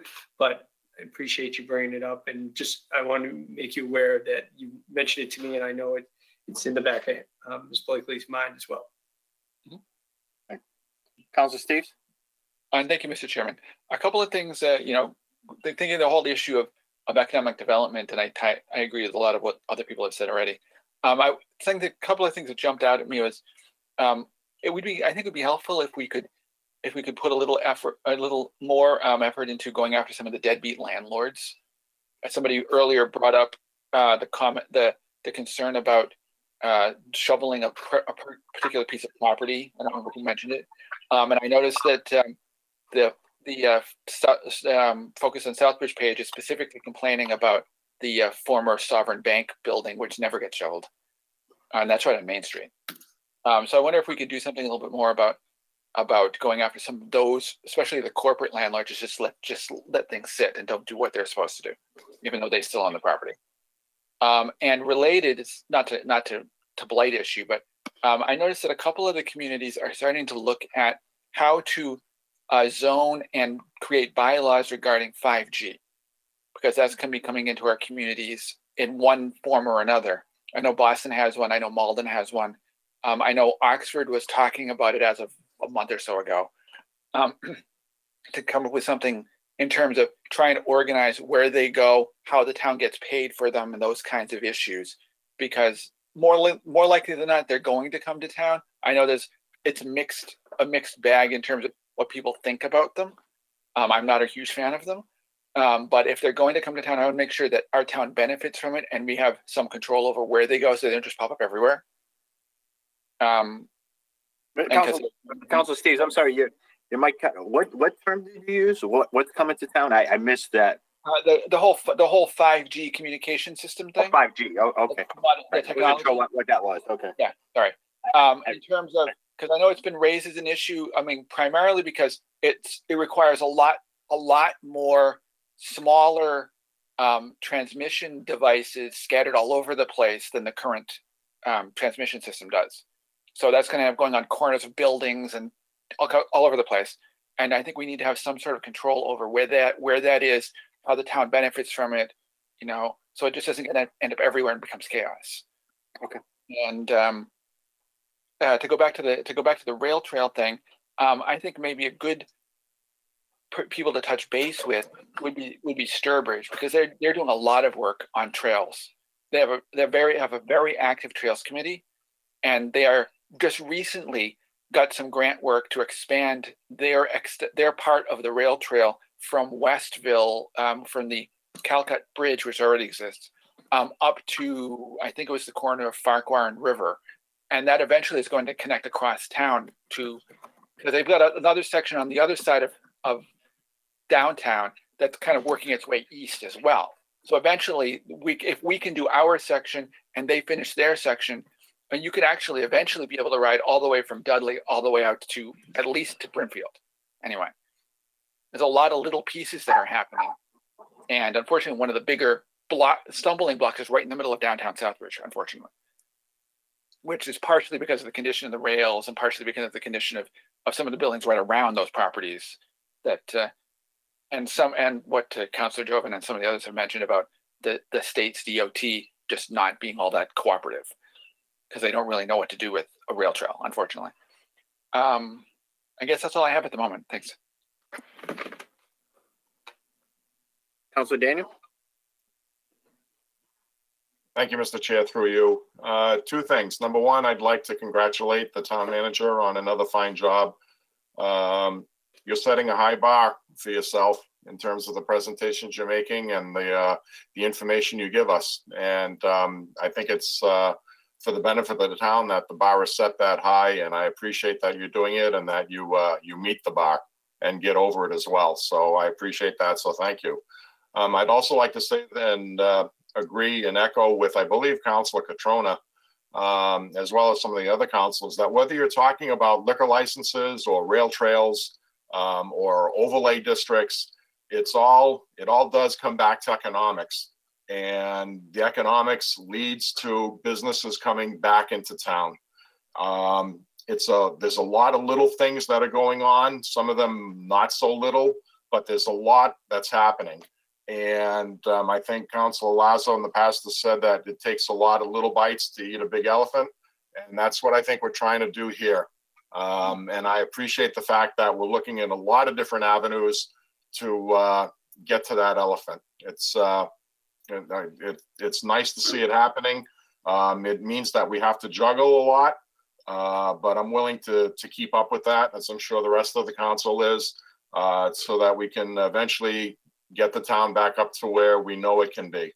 It's a wonderful town, and there's nothing wrong with making it more wonderful. Thank you, Mr. Chair. That's all I have. Thank you. Councilor Lazo? Yeah, I just had one complaint about the town manager, and I'm very serious about this. If all the councilors can look at him, doesn't he? He's got to smile more, doesn't he? I don't see any smiling. He does all the hard work and not even a smile on his face at the council meeting. I'll suggest smile a little more. Thank you, Mr. Chairman. Thank you. Councilor Catrona? Thank you, Mr. Chairman. Through you to the previous speakers, I think, and not that I'm not in favor of Hunter's Ridge, but regarding Hunter's Ridge, I think it's a larger question that I think we need to be careful of. If we begin to pave one of the private roads, are we going to end up doing multiple private roads?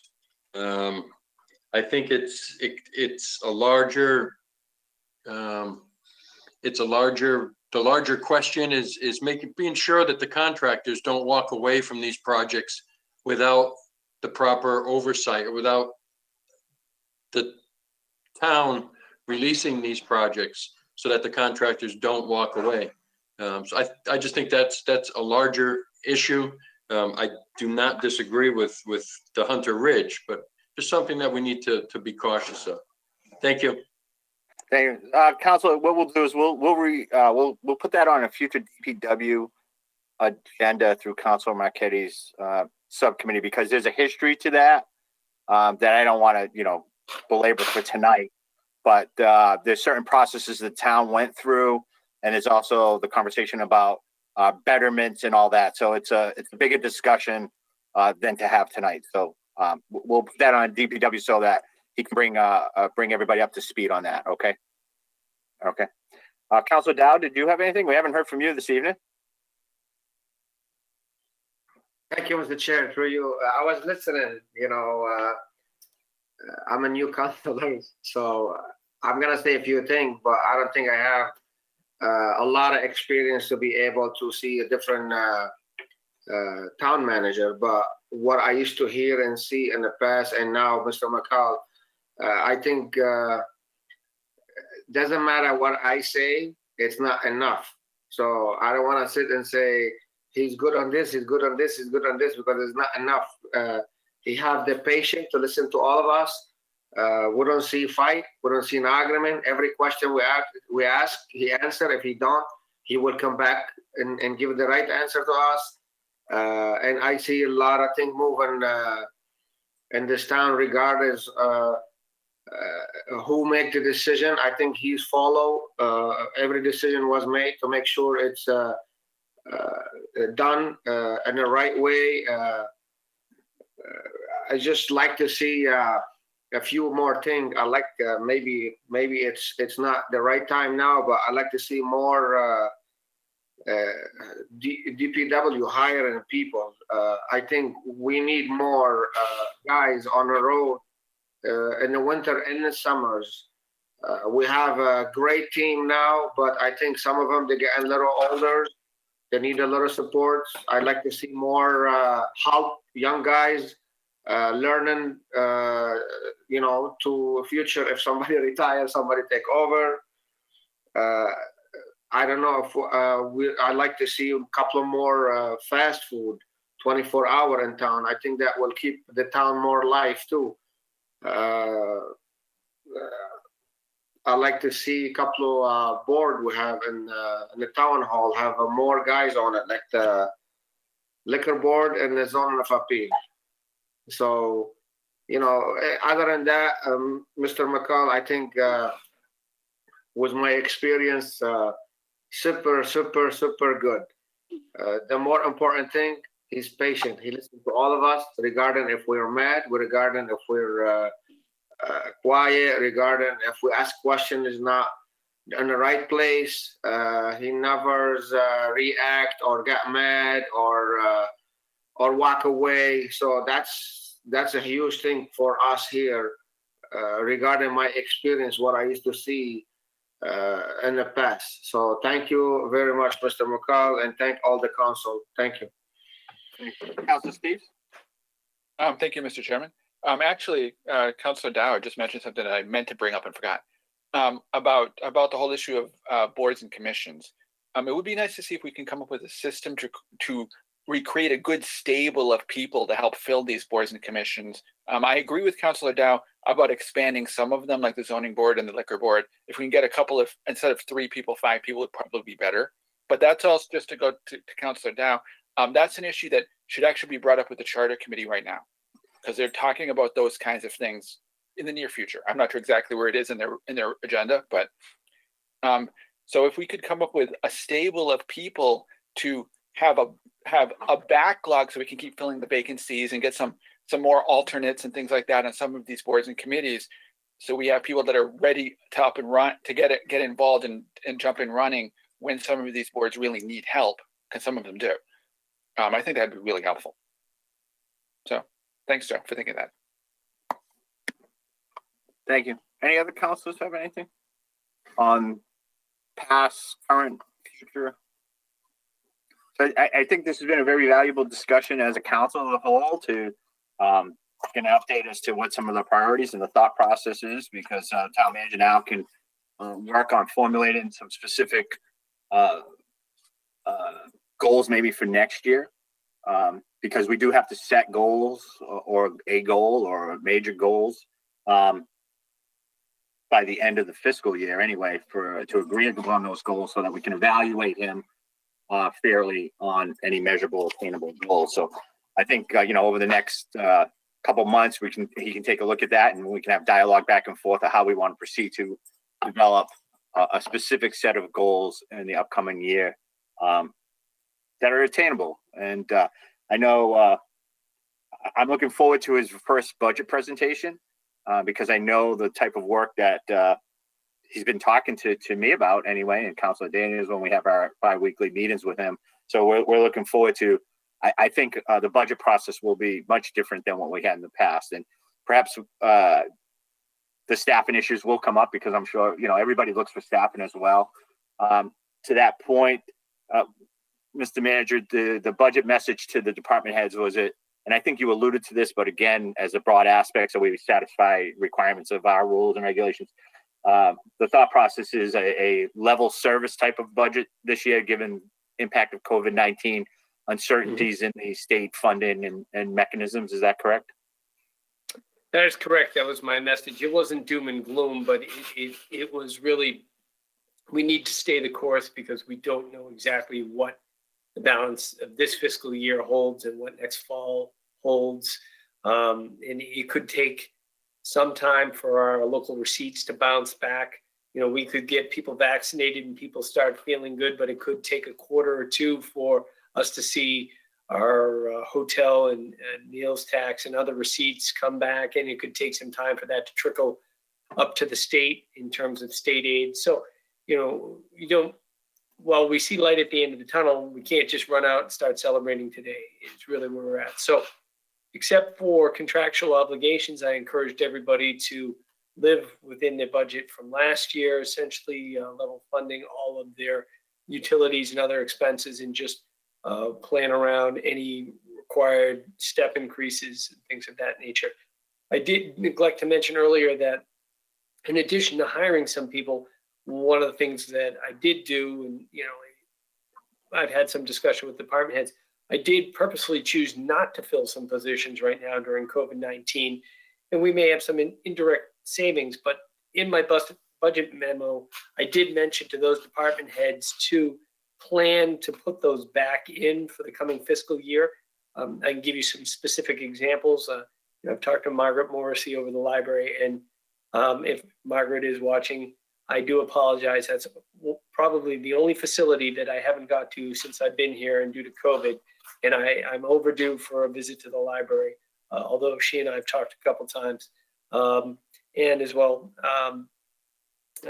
Pat Haddock is one. I've been up to the community center several times, but she's another department head who I've not filled some of the positions.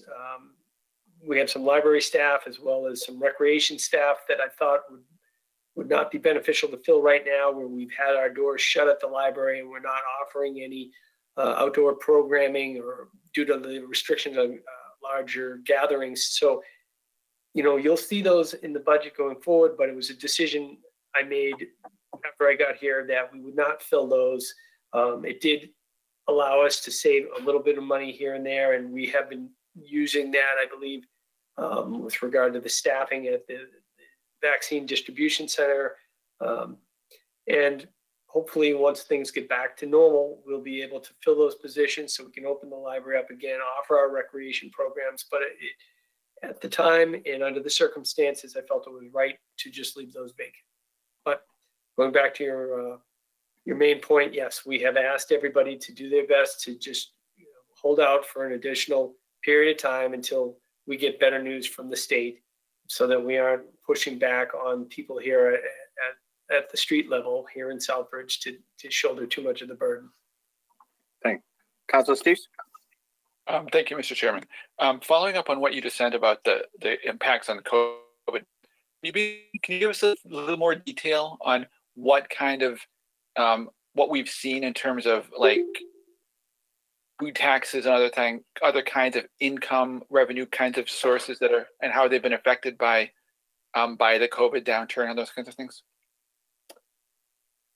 I did not bring some printouts. I mean, I want to say that Ms. Harnoy said that it wasn't as bad as projected. I can tell you I did a revenue projection for my previous community, and it could have been a lot worse than it has been. I ran some numbers and plotted some curves similar to what we saw during the Great Recession, and I don't know that we really touched those numbers. The state is using rainy day monies to help buoy the state aid to the cities and towns, which has been beneficial because during the Great Recession, a lot of communities got hit hard, and it took almost the full span of the Great Recession, almost 10 years, for people to get back to the levels of state funding where they were before it started. I know that was true in some of the communities around me. I think the administration here has done its best, the legislators and the governor, to try and prevent that, and that they've relied a little bit more on that rainy day money to help the cities and towns. The good news is we weren't shortchanged, but the bad news is we could have done better with regard to the preliminary cherry sheets. And then there was some offsetting charges. We got some money for our Chapter 70, but at the same time, they increased some of our charges relative to charter schools. So we want to make sure we get our fair share. But going back to the budget on our side, there has been some quarters where we didn't do quite as well. I haven't checked with our motor vehicle excise tax. When the economy's good, generally you get more there. When the economy's hurting, people don't necessarily buy cars. However, COVID is a bit of an anomaly. In some communities, you saw a spike in people buying cars, more used cars, but older lease or new lease models, 2-3 years old, because a lot of people didn't want to take public transportation. So I would have to get those numbers for you to tell you how it impacted our motor vehicle excise. But we are, from all indication, we're getting through this fiscal year. As I said, we minimize our legal expenses. We don't fill some of these positions that were opened by attrition. We continue to just live within our means. We'll get through the end of the fiscal year, and as things come back to life, those receipts will come back to where they used to be, historic levels, and then hopefully increase, and we'll be good going forward. But I like to plan, and I say this cautiously, but I'm always a brace for impact type of person, but be cautiously optimistic. So, plan for the worst, hope for the best. And that's how I lead my personal life, and that's kind of how I lead my professional life, that you can never be too prepared for certain situations, but you be optimistic, you look at those future projects, but you don't want to get blindsided by something when you don't get the revenues you planned on. What's up? Any other comments, questions on this part of the agenda? I guess we're going to have more conversations about the development of the evaluation for this fiscal year of the town manager, and we'll also work on the setting of the goals and objectives for the next fiscal year that we'll set before the end of our term for the sitting council. I think, and I don't know if anybody would disagree. If you do, let me know. I think we certainly, given the presentation that we have this evening, I think there is more than enough information to go about and evaluate the town manager's performance when it comes due in June, based on all the tasks that he has worked on, currently working on, and the accomplishment of some of the former goals that were even in the former town manager's evaluation, which I had given the town manager a copy of the instrument that we used, the goals that we had set for the former town manager. So I think there's a lot of things. One of the goals of the former town manager was the town manager provides the town council immediate priority list of roads and sidewalks according to the new pavement management plan. We had quite comprehensive analysis of that. So that's great. Councilor Marquet, did you have a comment on that? Well, if we're talking about the town manager's evaluation now, I just wanted some clarification on that, because I look at his contract and it says the town manager shall review and evaluate, the town council shall review and evaluate the town manager every year from the date of appointment, with said review to take place prior to the end of the fiscal year. And I just wanted some clarification on that. Are you saying that, the way I read it, it's from a year that he was hired, which would be in September, but before the following fiscal year? But what you're saying is that it should be done this year, before the end of the fiscal year? Because his hiring date would be September. Right. I'm just looking at his contract. Well, every year from the date appointment to take place prior to the end of the fiscal year. So this would be an evaluation for fiscal year 21 to be completed by this sitting council. Every sitting council have the opportunity to evaluate the town manager and set goals going forward. So if he was hired in June 1st, we would do an evaluation of him? If that was in his contract, yes. This is the way his contract's worded. Every year we will do it by the end of the fiscal year.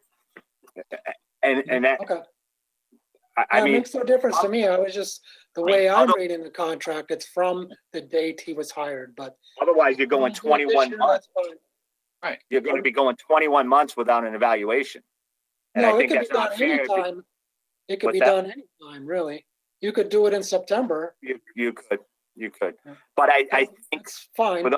with all due respect, that every sitting council that manager works for should have the opportunity to review them, because Okay. you could have 3 new councilors start July 1st that never worked with this town manager and say, oh, I'm going to do an evaluation with them and not have any basis to evaluate them on.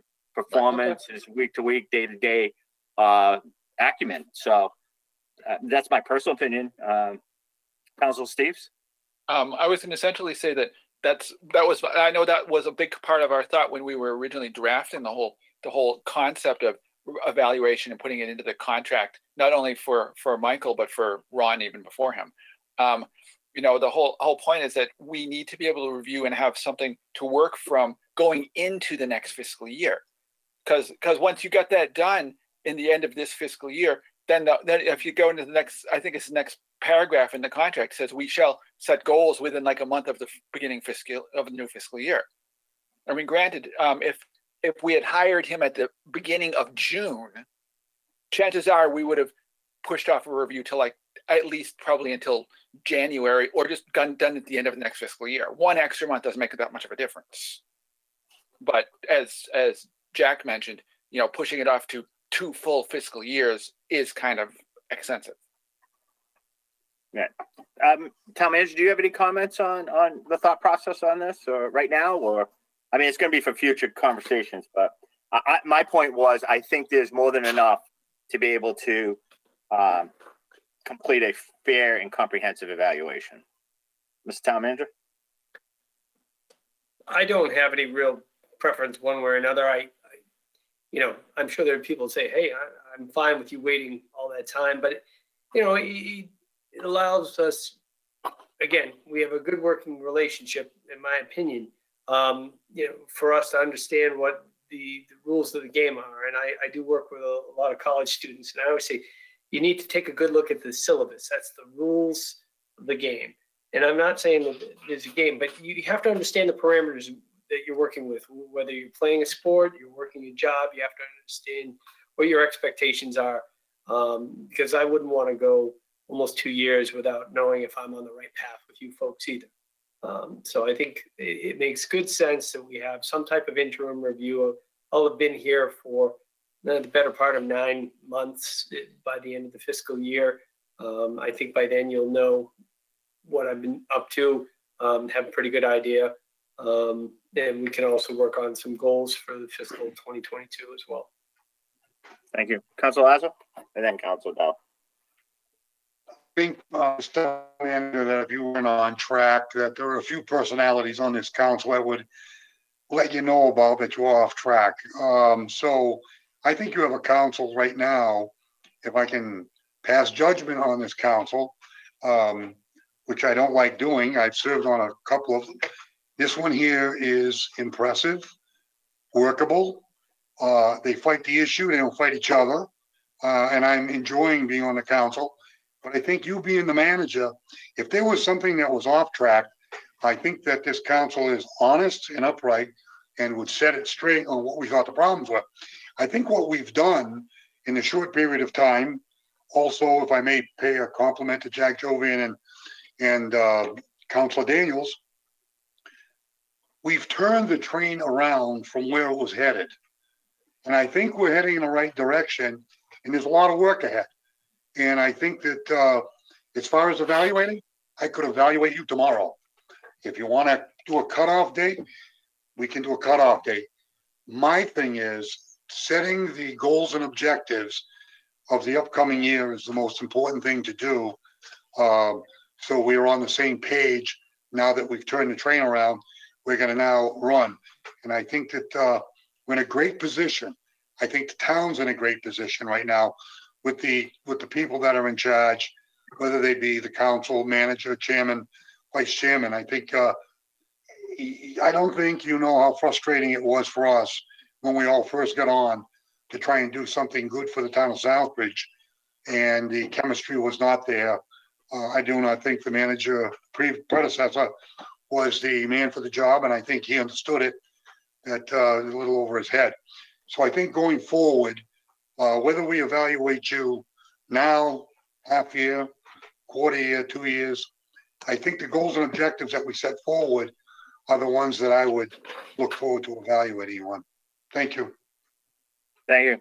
Councilor Alonso, I thank you for the compliment, but certainly I want to just state for the town as well. It's been a pleasure leading the council over the last 3 years, and none of this work could have been done without the help of all the councils that I work with, and all the the various committees that they chair and the work that they put in place, because it's made it easier. Because I think, and again, sorry.